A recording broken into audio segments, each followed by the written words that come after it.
बिस्मिल्लाह की बरकत का वाक़या कहा जाता है कि किसी इलाके में कहत साली पैदा हो गई। इस कहत साली की लपेट में न सिर्फ इंसान बल्कि चरिंदो परिंद सब इसका शिकार हो गए। मवेशी मालिकान बेहद परेशान थे। इस दौरान खुतबा सुनने वालों में एक चरवाहा भी मौजूद था। मौलवी की ये बात इसके दिल में उतर गई और इस बात पर उसका यकीन कामिल हो गया। उसने वापस आकर अपनी बकरियां खोलीं और सीधा दरिया पर चला गया। ऊंची आवाज से बिस्मिल्लाह अर्रहमान अर्रहीम पढ़ा और दरिया को कहा वो अपनी बकरियां चरवाने के लिए दूसरे पार जाना चाहता है और उसे कहा कि मुझे अपने ऊपर से गुजरने दे। ये कहकर इसने अपनी बकरियों को लिया और दरिया पर चलता हुआ दरिया पार कर गया। दरिया के दूसरी तरफ का इलाका घास से भरा पड़ा हुआ, दरख्तों के पत्ते भी सलामत थे क्योंकि किसी को यहां तक आने की रसाई नहीं थी। उसने खूब अच्छी तरह अपनी बकरियों को सैर करवाया और वापस लौट आया। फिर ये इसका मामूल बन गया कि वो बकरियां पार छोड़कर वापस आ जाता और शाम को जाकर बकरियां वापस ले आता। इसकी बकरियों का वजन दुगना चौगुना हो गया। लोग चौंक गए और इससे पूछा कि वो अपनी बकरियों को क्या खिलाता है। वो सीधा साधा और साफ दिल नौजवान था। उसने साफ साफ बात बता दी कि जनाब में तो बिस्मिल्लाह अर्रहमान अर्रहीम पढ़कर दरिया पर चलकर अपनी बकरियां दूसरी तरफ चरवाने ले जाता हूँ। ये बात सबने सुनी मगर किसी ने इस चरवाहे की बात पर यकीन नहीं किया क्योंकि ये नाकाबिल यकीन बात थी।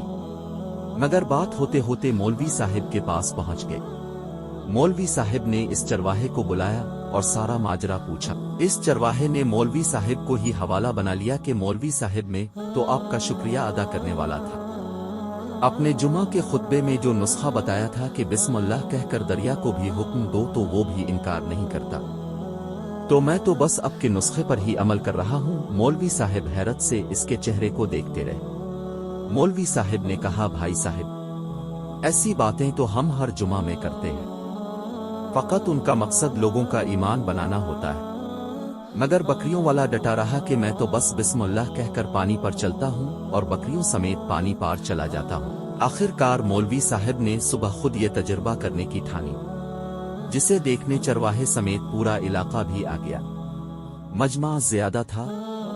मौलवी साहब ने एक दो बार सोचा कि इनकार कर दूं कि कहीं डूब न जाऊं, मगर वो जो मौलवी साहब को कंधे पर उठाकर लाए थे अब भी जोश और खरूश से अल्लाह अकबर के नारे लगा रहे थे और मौलवी साहिब के हक में तारीफें कर रहे थे। आखिरकार मौलवी साहिब ने अपने डर को दूर करने के लिए एक रस्सा मंगवाया। पहले इसे एक दरख्त के साथ बांधा, फिर अपनी कमर के साथ बांधा, फिर डरते डरते ढीला ढाला बिस्मिल्लाह पढ़ा और दरिया पर चलना शुरू हो गए। मगर पहला पांव ही रखा था कि पानी में गिर गए। मौलवी साहिब डुबकियां खाने लगे और पानी के बहाव में बहना शुरू हो गए। लोगों ने खींच खींच कर बाहर निकाला। मौलवी साहिब की इस हरकत ने चरवाहे को परेशान कर दिया कि मौलवी साहिब की बिस्मिल्लाह को ये किया हो गया है, क्योंकि इसका ये रोज का मामूल था। कहा जाता है कि किसी इलाके में कहत साली पैदा हो गई। इस कहत साली की लपेट में न सिर्फ इंसान बल्कि चरिंदो परिंद सब इसका शिकार हो गए। मवेशी मालिकान बेहद परेशान थे। इस दौरान एक मस्जिद के मौलवी ने जुमा के खुतबे में निहायत यकीन के साथ ये बात बताई कि अल्लाह का नाम लेकर यानी बिस्मिल्लाह पढ़कर दरिया को हुक्म दिया जाए तो वो भी नाफरमानी नहीं करता। इसके अपने यकीन में कोई फर्क ना आया। उसने बिस्मिल्लाह कहकर बकरियों को पानी की तरफ इशारा किया और खुद उनके पीछे चलता हुआ पार छोड़कर वापस भी आ गया।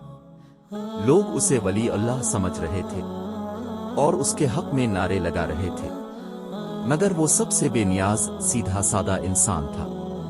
वो मौलवी साहिब के पास पहुंचा और कहा। मौलवी साहिब में आपकी बिस्मिल्लाह की तारीफ से काफी परेशान था, मगर पानी पर चलते हुए मुझे आपकी बिस्मिल्लाह की बीमारी का पता चल गया।